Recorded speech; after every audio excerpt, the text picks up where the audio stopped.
दोस्तों, कैसे हैं आप लोग कैसे हैं ये मुझे कमेंट बॉक्स में बता सकते हैं।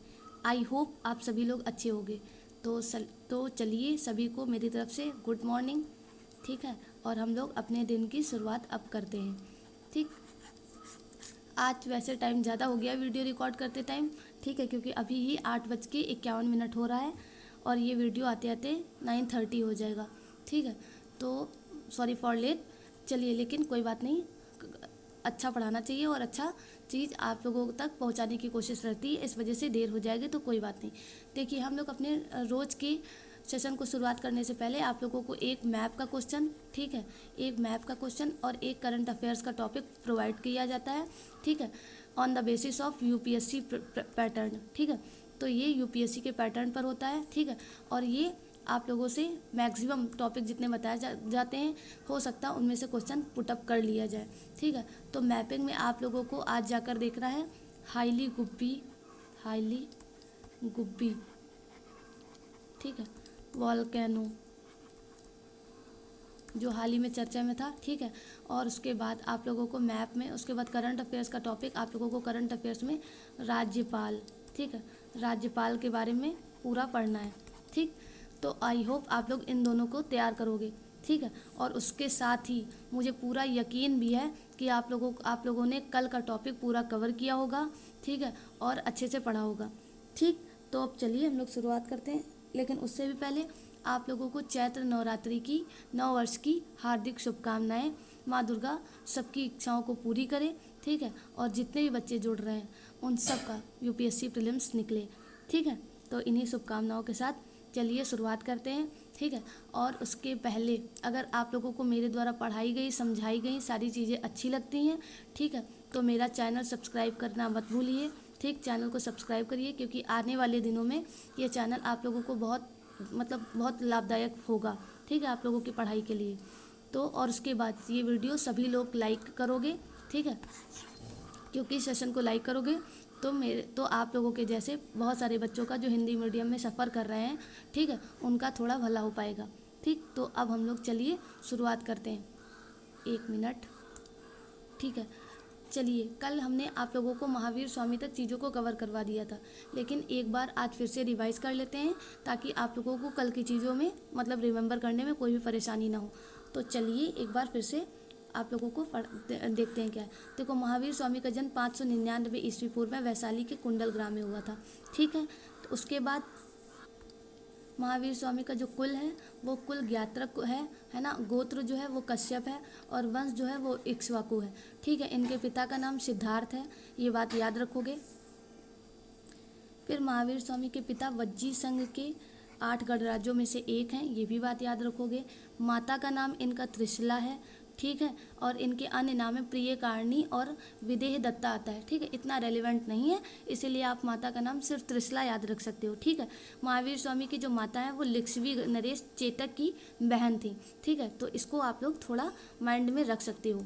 ठीक, क्योंकि महावीर स्वामी और बौद्ध धर्म में महात्मा बुद्ध को लेकर क्वेश्चन, कंपैरिजन में क्वेश्चन बहुत सारे पूछे जाते हैं।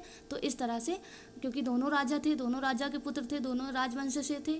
ठीक है, सबका अपना अलग अलग गोत्र और काफ़ी सारी सिमिलैरिटीज़ इन दोनों के नाम और माता पिता के नाम इन सब में हो जाती है। इस वजह से कन्फ्यूज़न बहुत ज़्यादा डेवलप हो जाता है, बहुत ज़्यादा क्रिएट हो जाता है।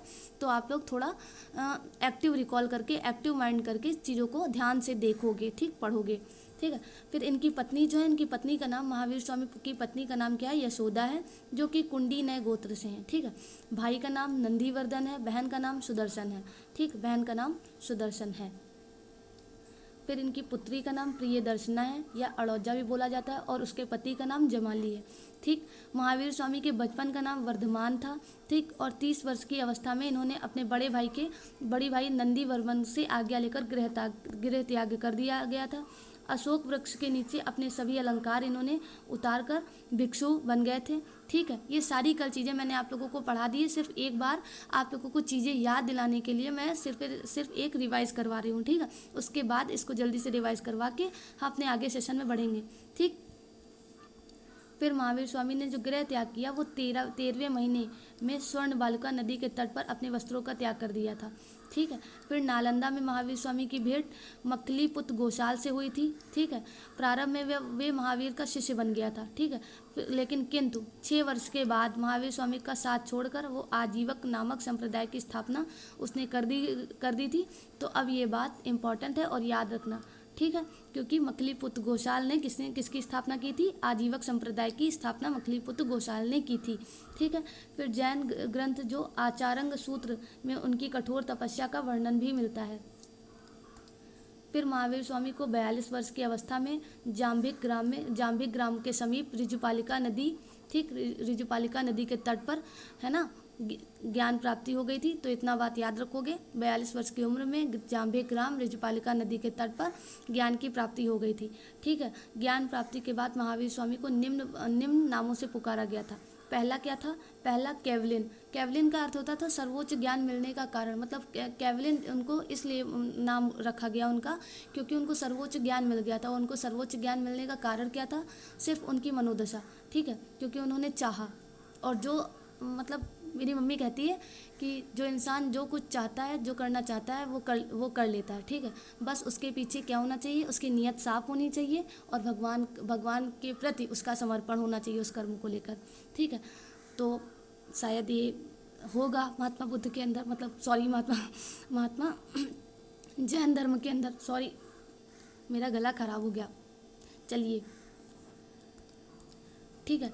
फिर दूसरा नाम, पहला नाम तो केवलिन याद रखोगे क्योंकि उनको ज्ञान प्राप्ति का कारण की वजह से उनका नाम केवलिन रखा गया। दूसरा नाम जिन पड़ा क्योंकि उन्होंने इंद्रियों को जीतने के कारण उनका नाम जिन पड़ा था। ठीक है। तो उन्होंने इंद्रियां अपने वश में कर ली थी। ठीक है। फिर महावीर क्यों पड़ा? क्योंकि वो कठिन तपस्या के कारण उनको महावीर उनका नाम पड़ गया। अरहत, पूज्य होने के कारण। ठीक है। निग्रंथ क्यों पड़ा? क्योंकि वो बंधन रहित होने के कारण उनका नाम निग्रंथ पड़ गया। और महान सूर क्यों पड़ा? क्योंकि ज्ञान के माध्यम में वे सुख दुख पर विजय पा लेने के कारण उनको पड़ा था। ठीक है। ज्ञान के माध्यम से वो सुख दुख पर विजय पा गए थे। मतलब न सुख होने पर बहुत ज़्यादा हैप्पी होते थे, न दुख होने पर कभी दुखी होते थे। ठीक है। मतलब एक न्यूट्रल, बोलते नहीं, न्यूट्रल रहा करो। ठीक है। तो एक न्यूट्रल नेचर उन्होंने अपने अंदर डेवलप कर लिया था, जो कि एक बहुत ही कठिन काम है, हर एक व्यक्ति नहीं कर पाता है। महावीर स्वामी ने प्रथम उपदेश राजगृह विपुलाचल या विपुलाचल की पहाड़ी पर बराकर के नदी के तट पर दिया था। ठीक है। और इस घटना को क्या बोला जाता है? शयन उदय के रूप में जाना जाता है। ठीक है। तो ये याद रख सकते हो। फिर महावीर स्वामी ने अपने उपदेश जो है वो अर्धमागधी भाषा में दिए थे। ठीक है। तो इसको भी आप लोग याद रखोगे, है ना। महावीर स्वामी ने 30 वर्षों तक जैन धर्म का प्रचार प्रसार भी किया है। ठीक। महावीर स्वामी का प्रथम शिष्य उनका भाजा और उनका दामाद भी जमाली था। ठीक है। उसके बाद उनकी बहन सुदर्शना का जमाली महावीर स्वामी की बहन सुदर्शना का पुत्र था, इसीलिए तो वो भांजा था, है ना। तथा महावीर स्वामी की पुत्री प्रियदर्शना का पति था, इसीलिए उनका दामाद भी था। ठीक है। महावीर स्वामी का प्रथम विरोधी भी कौन था? जमाली था। ठीक है। तो ये बात इतना याद रख सकते हो। उसके बाद महावीर स्वामी का प्रथम वर्षावास अस्ति का ग्राम में हुआ था। ठीक। महावीर स्वामी का प्रथम शिष्य जमाली एवं प्रथम गणधर इंद्रभूति गौतम स्वामी का था। ठीक है। तो ये बात याद रखोगे इन सब के विषय में। फिर महावीर स्वामी के जीवन के मुख्य तथ्य क्या है? पहला, अंतिम वर्षावास इन्होंने कहाँ किया है? ठीक है। ये महावीर और बुद्ध दोनों के बारे में पूछा जाता है। ठीक है। अंतिम वर्षावास इन्होंने पावापुरी में हुआ था इनका। ठीक है। उसके बाद प्रथम शिष्य महावीर स्वामी का प्रथम शिष्य चंपा नरेश दधिवाहन का पुत्री चंदना थी। ठीक। प्रथम शिष्या की बात कही गई है। ठीक है। प्रथम शिष्या। ठीक। तो प्रथम शिष्या कौन थी? चंपा नरेश दधिवाहन की पुत्री चंदना थी। ये बात याद रखोगे। वे ही भिक्षुणी संघ के प्रमुख भी थी। ठीक है। फिर इनका निर्वाण जो कि बहुत इंपॉर्टेंट है। अगर इनकी निर्वाण यानी कि मृत्यु की बात करें तो 72 वर्ष की आयु में दीपावली के दिन पावापुरी में ही हो गई थी। यह घटना मल्ल राज्य के शासक षष्टिपाल के राज प्रसाद में आत्म उपवास के माध्यम से हुई थी। ठीक। तो अब ये इतनी बात महावीर स्वामी से रिलेटेड हो गई है। अब हम लोग आगे बढ़ते हैं। फिर आज हम लोगों को अब यहाँ से शुरुआत करना था। फिर देखिए, अब जैन धर्म के 5 महाव्रत के बारे में पढ़ते हैं। ठीक। लेकिन उससे पहले आप लोगों को अब अगर यहाँ तक चीज़ों को समझ में आया हो, अच्छी लगी हो चीज़ें, ठीक, और आप लोगों को धीरे धीरे चीज़ों को रिकॉल कर पाने में सक्षम हो रहे हो, ठीक है, तो आप लोगों की मेहनत को, अपनी मेहनत को अप्रिशिएट कर लेना, ठीक। और उससे पहले मेरे चैनल को सब्सक्राइब भी कर लेना, ठीक है, क्योंकि हो सकता इसमें मेरी भी मेहनत हो, ठीक है, हो सकता क्या मतलब है ही है ना। चलिए, आई होप आप लोग चीज़ों को समझ रहे हो, ठीक, और मेरी बातों को भी समझ रहे हो, ठीक। फिर जैन धर्म के 5 महाव्रत, 5 महाव्रत कौन है? 5 महाव्रत जैन धर्म की अगर हम लोग बात करें, ठीक है, तो उसमें पहला आ जाता है अहिंसा, ठीक। किसी भी जीव की हिंसा, किसी भी जीव के साथ हिंसा न करना, जीव या प्राणी, ठीक है। सदा सत्य बोलना, अपरिग्रह यानी कि संपत्ति एकत्रित मत करना, अस्तेय यानी कि चोरी न करना, और ब्रह्मचर्य यानी कि स्त्री के संपर्क में ना रहना, ठीक है। यह 5वां व्रत महावीर स्वामी के द्वारा जोड़ा गया था। इससे पहले ये क्या थे, आप लोगों को कल ही मैंने बताया था, चतुर्याम थे, ठीक, चतुर्याम इनको बोला जाता था। और ये किसने दिया था, आप लोगों को ये भी बताया था, ये पार्श्वनाथ ने दिया था, ठीक। पार्श्वनाथ कौन थे? जैन धर्म के 23वें तीर्थंकर थे, ये भी आप लोगों को बताया था कल मैंने, ठीक। तो आई होप आप लोगों को चीज़ें समझ में आ रही हैं, मतलब याद हो रही हैं, ठीक है। और जब ये 5वां ब्रह्मचर्य भी इसी में जुड़ जाता है तो ये 5 महाव्रत बन जाते हैं, ठीक है। और इनको 5 महाव्रत फिर महावीर के नाम, महावीर स्वामी के नाम से महावीर स्वामी ने जोड़ा था, इसलिए उनके 5 महाव्रत बन जाते हैं, ठीक है। फिर अब महाव्रत के बाद जैन धर्म के 3 त्रिरत्न कौन से हैं? मोक्ष प्राप्ति के लिए 3 त्रिरत्न है जैन धर्म के, सम्यक ज्ञान, सम्यक दर्शन और सम्यक चरित्र, ठीक है। तो ये इनके जैन धर्म के 3 त्रिरत्न हो जाते हैं, इनको एज इट इज़ आप लोग याद रख लेना, ठीक। सम्यक ज्ञान का आप क्या मतलब है? सम्यक ज्ञान है मति का ज्ञान, यानी कि इंद्रियों द्वारा प्राप्त ज्ञान, ठीक है। दूसरा श्रुति ज्ञान, यानी कि सुनकर प्राप्त करने वाला ज्ञान। तीसरा मन पर्यायी, दूसरों के मन की बात जान लेना। और तीसरा, चौथा अवधि ज्ञान, यानी कि दिव्य या अलौकिक ज्ञान, ठीक। अगर आप लोग सम्यक ज्ञान मतलब सम्यक ज्ञान जो प्राप्त कर लेता है 3 रत्नों में से, तो पहला रत्न क्या है? सम्यक ज्ञान, फिर दूसरा सम्यक दर्शन, फिर तीसरा सम्यक चरित्र। तो सम्यक ज्ञान की कुछ विशेषताएं बताई गई हैं। पहला मति ज्ञान, यानी कि इसमें इंद्रियों का ज्ञान होना आप लोगों को बहुत आवश्यक है, ठीक है। सभी लोग जानते होंगे कि हमारी ज्ञान इंद्रियां कितनी है ना, स्पर्श इंद्रियां, ये सब आप लोगों को सबको पता होगा, सबकी इंद्रियों के बारे में, ठीक है। तो अगर उन सब इंद्रियों का ज्ञान हो जाता है, उन सब पर आप लोग विजय पा जाते हो, और विजय पाना इतना आसान नहीं होता है, ठीक है। वो हर एक कंडीशन में, हर एक टाइम परीक्षा ली जाती है उन सब की, ठीक। इंद्रियों के द्वारा मनुष्य की परीक्षा ली जाती है, देखते हैं कैसे कंट्रोल में आते हो, है ना। जैसे बहुत लोग फ़ोन चलाते होंगे, रील स्क्रॉल किया करते हैं, ठीक है। तो अरे मन बोलता है अरे ठीक है थोड़ा ही कर ले, 10 मिनट कर लेते हैं, फिर 10 मिनट वो पता नहीं कभी 1 घंटे चले जाते हैं, ठीक है। तो वो इतना आसान नहीं होता है इंद्रियों के ऊपर ज्ञान प्राप्त करना, मेरा कहने का मतलब यही है, ठीक है। तो उसमें पहला सम्यक ज्ञान में क्या आता है? मति ज्ञान। दूसरा श्रुति ज्ञान, यानी कि सुनकर प्राप्त करने वाला ज्ञान। अब अभी आप लोग ज्ञान कैसे प्राप्त कर रहे हो?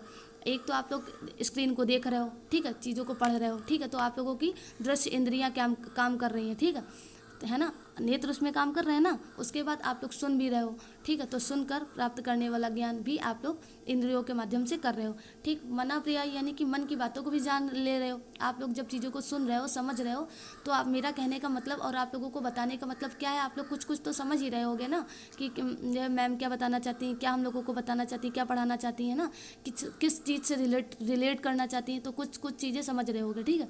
तो यही है मना पर्यायी। और जब इन सब में महारत हासिल कर ली जाती है तब वो रत्न बन जाते हैं। अभी तो हम लोग छोटे लेवल पर है ना, सबकी बातें सब लोग नहीं समझ पाते हैं, है ना, सबकी चीज़ें सब लोग कंट्रोल नहीं कर पाते हैं, सबके मन की बात कोई नहीं जान पाता है, ठीक है।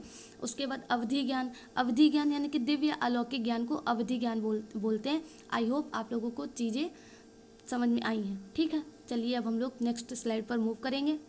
उसके बाद सम्यक ज्ञान में ही 5वां पॉइंट है कैवल्य ज्ञान। कैवल्य ज्ञान क्या होता है? सर्वोच्च एवं पूर्ण ज्ञान जो केवल तीर्थंकर को ही प्राप्त होता है, तो वो कैवल्य ज्ञान कहलाता है, ठीक। फिर सम्यक दर्शन में क्या आता है? सम्यक दर्शन में उसके 7 प्रकार है, ठीक है। अब सम्यक दर्शन में पहला प्रकार, 7 प्रकारों में से पहला क्या है? जीव, यानी कि जैन धर्म के अनुसार जीव चेतन रूपी और ज्ञान युक्त है, ठीक है, परंतु जीव का कोई अपना स्वरूप नहीं होता है। जीव में विद्यमान आत्मा स्वाभाविक रूप से सर्वशक्तिमान एवं सर्वज्ञाता होती है, ठीक है। मतलब इनका कहने का मतलब है जो हम लोगों के अंदर आत्मा है, ठीक है, क्योंकि हम लोग अब जैसे बोल रहे हैं, सुन रहे हैं, चल फिर रहे हैं, तो कुछ ना कुछ तो हम लोगों के अंदर ही होगा ना, इसकी वजह से हम लोगों की जो चीज़ें चल रही हैं, ठीक है। तो वो बोल रहे हैं महात्मा महात्मा मतलब महात्मा जैन धर्म में जो महावीर स्वामी है वो बोलते हैं कि सम्यक दर्शन में पहले जो 7 प्रकार होते हैं उनमें पहला जीव होता है। जीव के जो अंदर की आत्मा है वो बोल रहे हैं कि वो स्वयं चेतन रूपी है, ज्ञान युक्त है। मतलब बोलते नहीं है कि जब कुछ ना समझ में आए तो दिल की आवाज़ सुनो, ठीक है। जब कभी क्वेश्चन एग्जाम हॉल में सॉल्व कर रहे हो, ठीक है, और आप लोगों को बिल्कुल नहीं पता, ब्लाइंडली उस स्टेटमेंट मतलब उसको नया ही देखा है, कभी उसके बारे में कुछ पढ़ा नहीं है, ठीक है, तो एक अंदर से आवाज़ निकलती नहीं, इसका आंसर ये सही होगा, ठीक है। बहुत लोग सुनते नहीं है, रिस्क लेना किसी को पसंद नहीं होता है, ठीक है। और वो मतलब इतना इस आजकल के एग्जाम में लेना भी नहीं चाहिए इतनी आसानी से, ठीक है। पर कुछ ना कुछ कोई ना कोई 1-2 करके आता ही है उसी तरीके से दिल की आवाज़ या मन की आवाज़ सुनकर, ठीक है। तो उसी को बोलते हैं कि ज्ञान युक्त हम लोगों के अंदर ऐसे ही चेतन रूपी ज्ञान युक्त होता है, परंतु जीव का कोई अपना स्वरूप नहीं होता है। जीव में विद्यमान आत्मा स्वाभाविक रूप से सर्वशक्तिमान और सर्वज्ञाता है, ठीक। मतलब उसको सब कुछ पता है कि क्या तुमको करवाना है और क्या नहीं करवाना है, ठीक है। फिर दूसरा है अजीव, ठीक।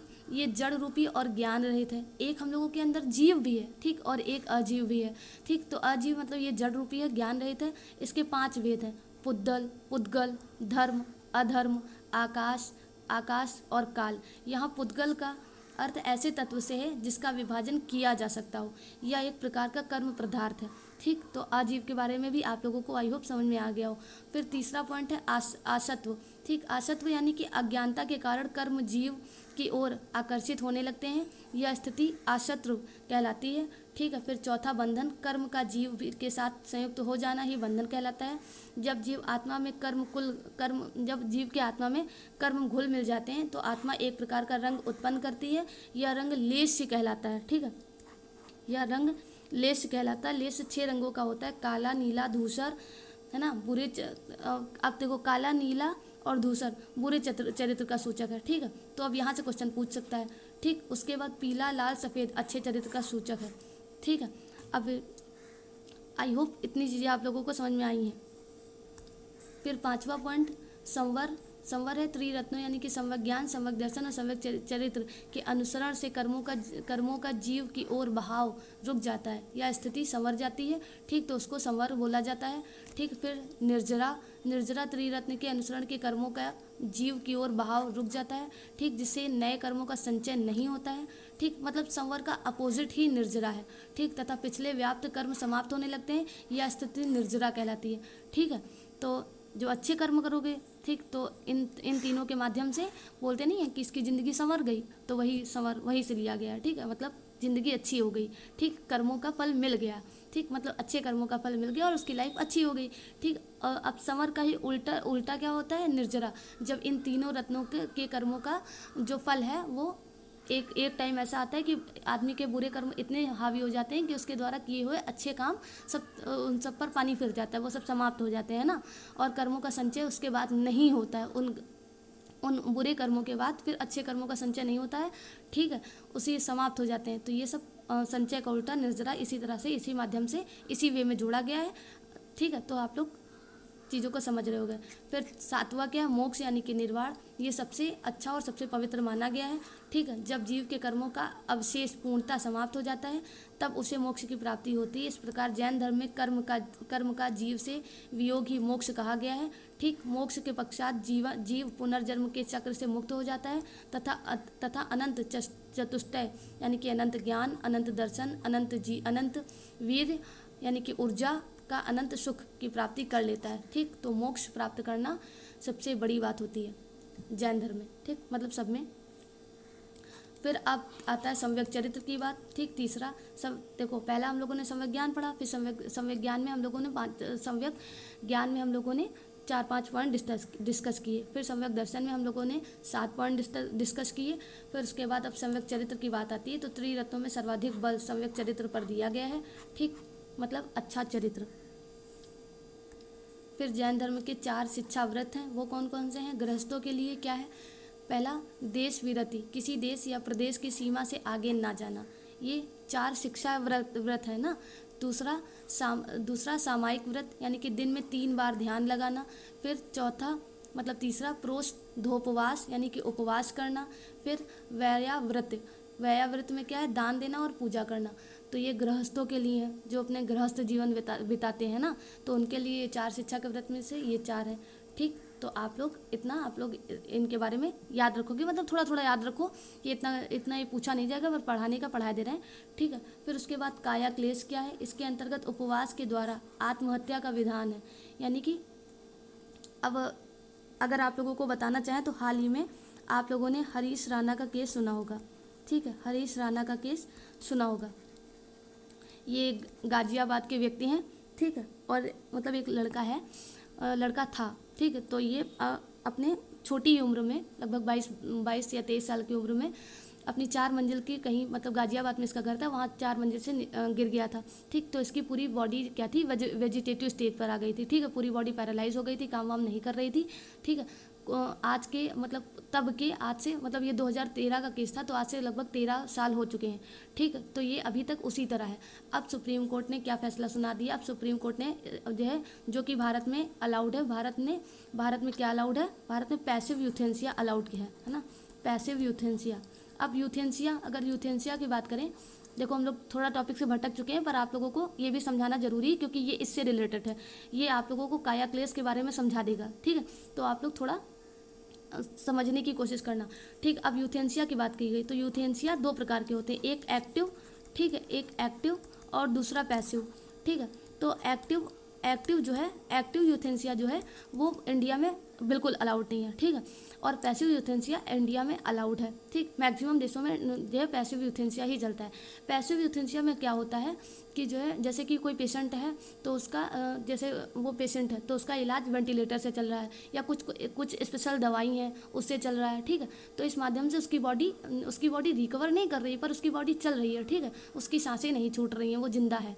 ठीक है, तो वो इलाज पैसिव यूथेनेसिया में कम कर दिया जाता है। मतलब अगर उसका खाना चल रहा है, जिसमें दिन में 2 बार उसको खाना दिया जा रहा है, तो दिन में 1 बार खाना दिया जाएगा। एक टाइम तो ऐसा आएगा कि उसकी बॉडी कम खाना की वजह से, कमज़ोर होने की वजह से एकदम रिकवर नहीं कर पाएगी, डेथ हो जाएगी उसकी। ठीक है, तो ये पैसिव यूथेनेसिया जो कि इसी तरह से काम करता है, और ये इंडिया में अलाउड है। ठीक है, और ये आप लोगों को बता दें कि right to die with dignity है ना, हम लोगों को इसका अधिकार है, जो कि 21 का पार्ट ये भी। अगर हम लोगों को जीवन का अधिकार 21 में है, तो हम लोगों को गरिमापूर्ण मृत्यु का अधिकार भी 21 आर्टिकल नंबर 21 के तहत मिलता है। ठीक है, तो ये पैसिव यूथेनेसिया की बात है। और एक्टिव यूथेनेसिया में क्या कहा जाता है कि मतलब वो लीथल तरीके से, वो एकदम मर्डर हो जाता है। लीथल तरीके से कहा जाता है कि मतलब जो भी पेशेंट है उसको जहर का इंजेक्शन दे दिया जाए, वो मतलब किसी न किसी तरीके से इस तरह उसको डाई किया जाता है, वो जानबूझ के मारा जाता है। ठीक है, लेकिन पैसिव यूथेनेसिया में इन सब चीज़ों को अपनाया गया है। तो काया क्लेश में क्या किया जाता है, इसके अंतर्गत उपवास के द्वारा आत्महत्या का विधान है। जैसे हमारे कुछ एनिमल्स हैं, वो अगर बीमार होते हैं और जान जाते हैं, एनिमल्स को सबसे पहले कुछ ना कुछ उनके अंदर ऐसी इंद्रियां होती हैं जिनको वो समय का पूर्वाभास हो जाता है, तो वो जान जाते हैं कि अब हम मरने वाले हैं, या कुछ हमारे साथ ऐसा होने वाला है, तो वो उसके एक हफ्ते या 15 दिन पहले से खाना बंद कर देते हैं, या फिर कम कर देते हैं। ठीक है, वो धीरे धीरे मर जाते हैं। तो ऐसे ही काया क्लेश के बारे में बताया गया।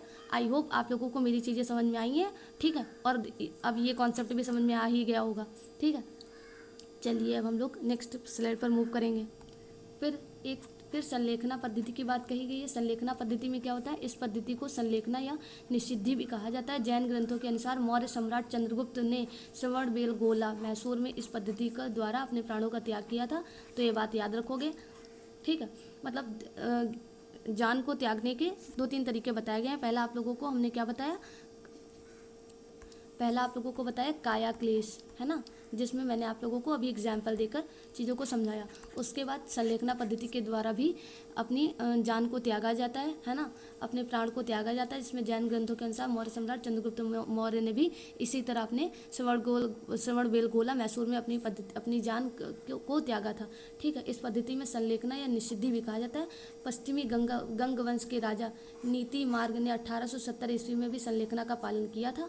ठीक है, तो इस बात को इतना याद रखोगे। फिर जैन धर्म की प्रमुख मान्यताएं क्या हैं कि जैन धर्म के विचार व्यवहारिक और नैतिक जीवन पर आधारित हैं।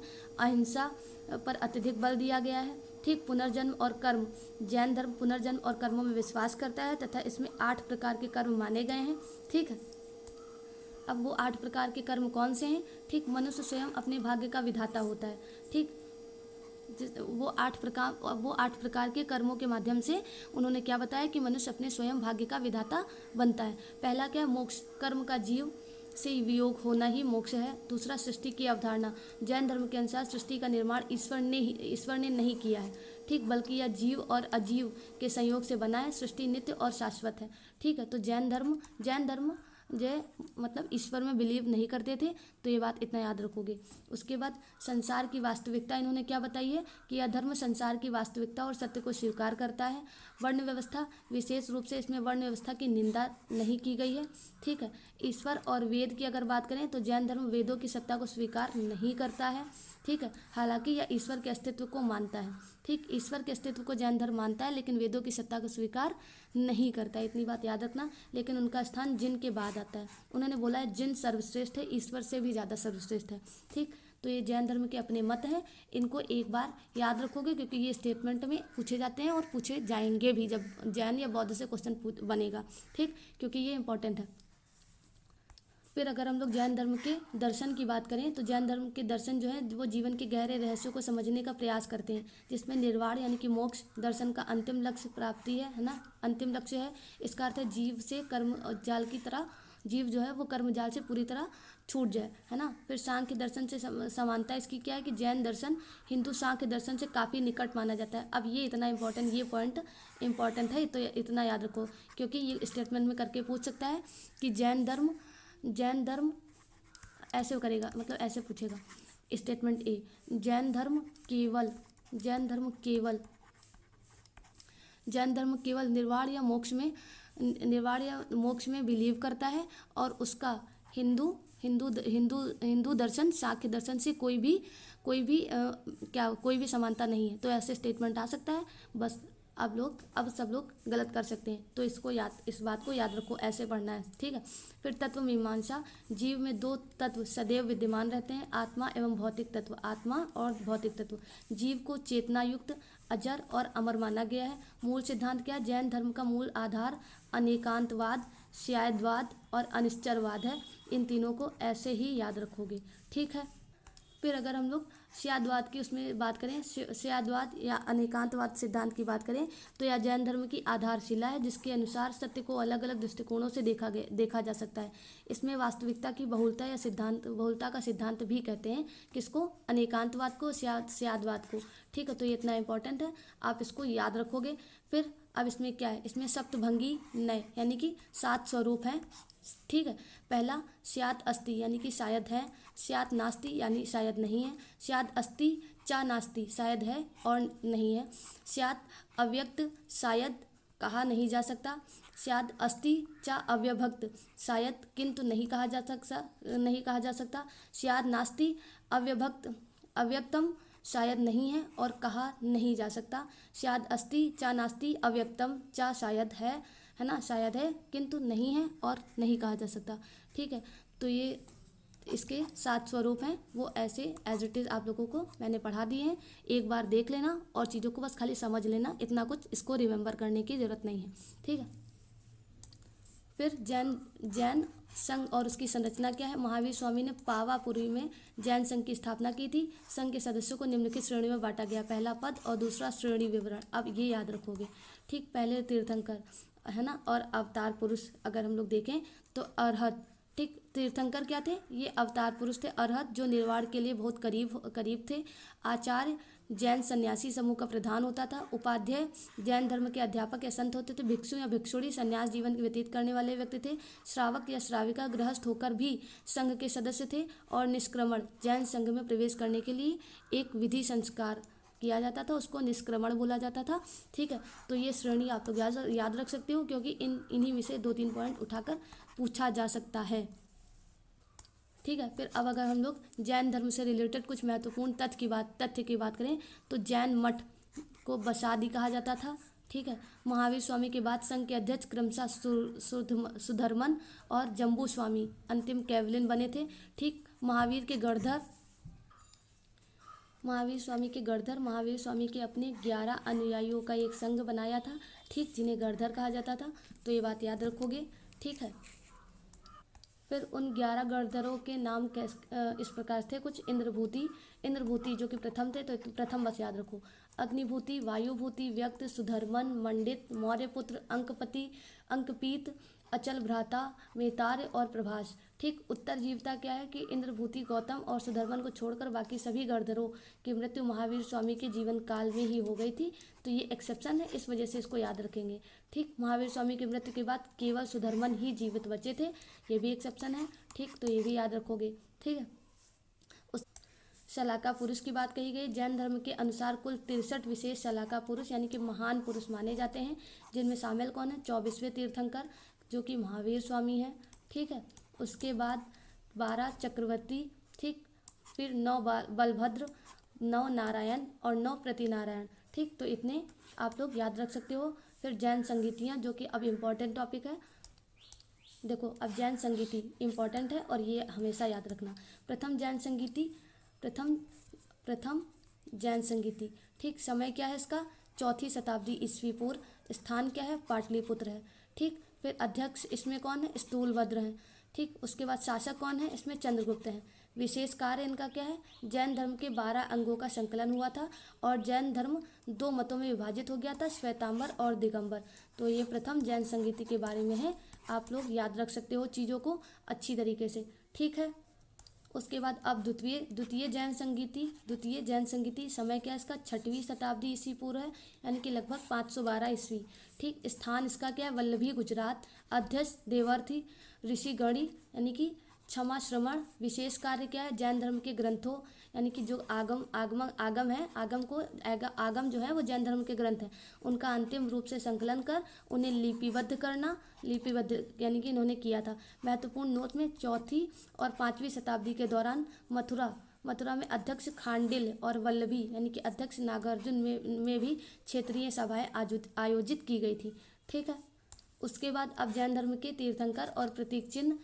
ठीक है, तो आप लोग देख सकते हो प्रथम जो है वो ऋषभदेव यानी कि आदिनाथ है और उनका प्रतीक चिन्ह वृषभ यानी कि बैल है। द्वितीय अजीतनाथ, गज और हाथी। तृतीय संभवनाथ, अश्व और घोड़ा। चतुर्थ अभिनंदननाथ, कपि यानी कि बंदर। पंचम सुमतिनाथ, क्रौंच। 10वें शीतलनाथ, श्रीवत्स। 13वें विमलनाथ, वराह। 15वें धर्मनाथ, वज्र। 19वें मल्लीनाथ, कलश। 21वें नेमिनाथ, नीलोत्पल यानी कि नीलकमल और 22वें अरिष्टनेमि, शंख। 23वें पार्श्वनाथ और समर्पण। ठीक है, समर्पण नहीं, सर्पफण। ठीक, फिर 24वें महावीर स्वामी और सिंह यानी कि शेर इनका था। ठीक है, तो आप मल्लीनाथ का याद रखोगे, नेमिनाथ का याद रखोगे, पार्श्वनाथ का याद रखोगे और महावीर स्वामी का याद रखोगे। ठीक है, अब आप लोगों के पास 3 या 2 PYQ आने वाले हैं, क्वेश्चंस आने वाले हैं। आप लोग प्रिपेयर रहना और क्वेश्चंस इन्हीं पूरे सिलेबस से है। ठीक है, तो देने की कोशिश करना, अटेम्प्ट करने की कोशिश करना, राइट और रॉन्ग कुछ भी। ठीक, चलिए अब क्वेश्चन क्या है देख। तो पहला क्वेश्चन आप लोगों के पास है जैन संगीति से रिलेटेड। ठीक है, यह 4वीं शताब्दी ईस्वी पूर्व में पाटलिपुत्र में आयोजित की गई थी। पहला स्टेटमेंट। ठीक है, प्रथम जैन संगीति के बारे में पूछा गया है और पहला स्टेटमेंट क्या है कि ये 4वीं शताब्दी ईस्वी पूर्व पाटलिपुत्र में आयोजित की गई थी और इसकी अध्यक्षता स्थूलभद्र ने की थी।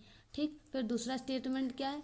इसी सभा में जैन धर्म के 2 मतों में श्वेतांबर और दिगंबर में विभाजित हो गया था। ठीक है, कौन सा कथन सही है?